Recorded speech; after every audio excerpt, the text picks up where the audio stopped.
Marino via 3.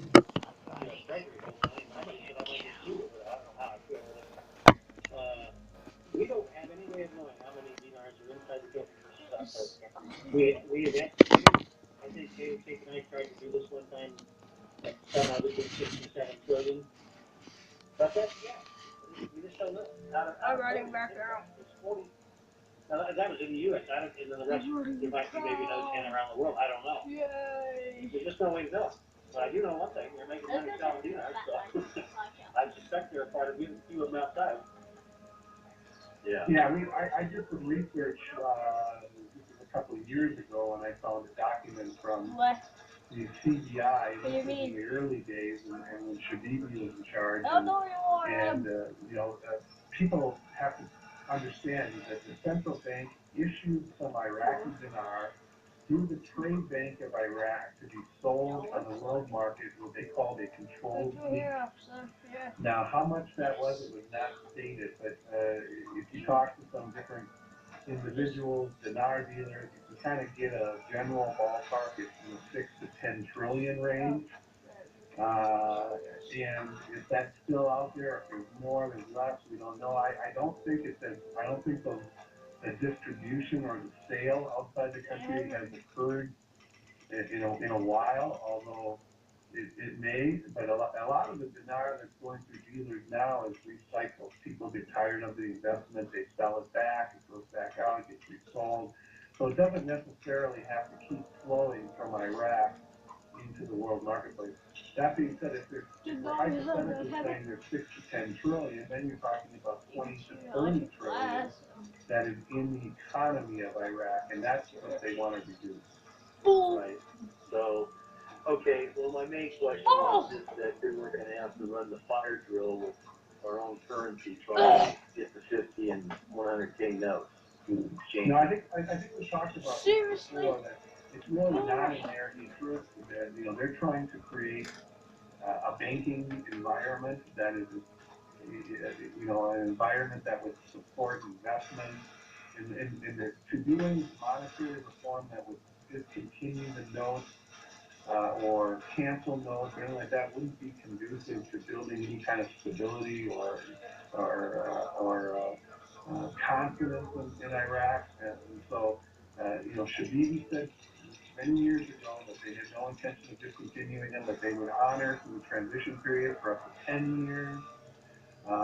Last year, when they were reprinting many of the notes, the Ambassador Turkey was quoted in several articles saying that there's no intention to discontinue the denomination. The 50 was a unique case, and we talked about this earlier, and we gave some potential reasons why they discontinued the 50, but I don't see them discontinuing. I see them retiring notes as they do the transition. Once they start to float, the dinar value begins to go up, and they collect those larger notes, they'll retire them, but I don't think they'll discontinue them. Yeah. Well, it seems like logically, if you look at it, the main reason would be to just get rid of the dollar, that the people would actually use their own currency, and because now they can. It's going to be just as convenient to use a 50K and 100K dinar as a dollar, $50 bill. So that just seems like logically that seems to be the most logic in the step. And that would make a lot of sense. Yeah, and the caller before me, I mean, hey, it's a total cash society, so it would just help things along. All right, well, that was my question. I appreciate you guys. Yeah, you guys are the only game in town as far as if you logically want to know what's going on. So I really appreciate it. Appreciate the call tonight. Thank you. Yeah, we've been in a long time, that's for sure. All right, we'll move on to the next caller, 256. 256, you're on. Hey, Cap. Hey, Steve. This is Bill in Alabama. Hi, Bill. I got one of these real dumb questions. I love those. about the 41 trillion. The answer's ticked on that. Yeah, the amount. My question is, okay, if they have that, would it cost them to pull all of it in dollars? Well, they don't do that. Well, I know, but let's just say, what is all of that out there worth? Oh, it's worth $40 billion. It's worth what? $40 billion. $41 $40 billion. billion. Yeah, the money supply is what, roughly 41.5 trillion dinars, which is worth $40 billion. And in their reserves, they have 75 or 80, right? 77 billion. So they've got 150-60% coverage of their money, and America only has 15% coverage of what they're getting that they printed. Shit, when we had a crash in 2007, so we sent $16 trillion to Europe. Just pieces of paper, never accounted for or anything. Just print it out and send them over. real. But anyway, one of my other questions was the laws that they were trying to get passed before they left, which the question was answered earlier in the call. But primarily that was my question, is just thinking outside the box. If that is the case and they pull in these monies, it would appear that it would benefit them a bunch to go ahead and let this thing float so their money would buy more of the imports that they import. And you're starting to think like Ali Allah. I really think they're getting close. I really do. Yeah. I don't mean to be the pessimist, but I think it's directly related to the investment, and I keep reading it everywhere. I'll read an article and it'll say, you get the laws passed so we can get the economy going, you get the investors going in, and then you go back and you read the IMF Article 4 consultation, and it talks about gradually raising the value based on the investment that comes in by the Samuelson effect. And I think that's the holdup, that they can't do it until they've laid the groundwork, or they've put the pieces of the pie in place.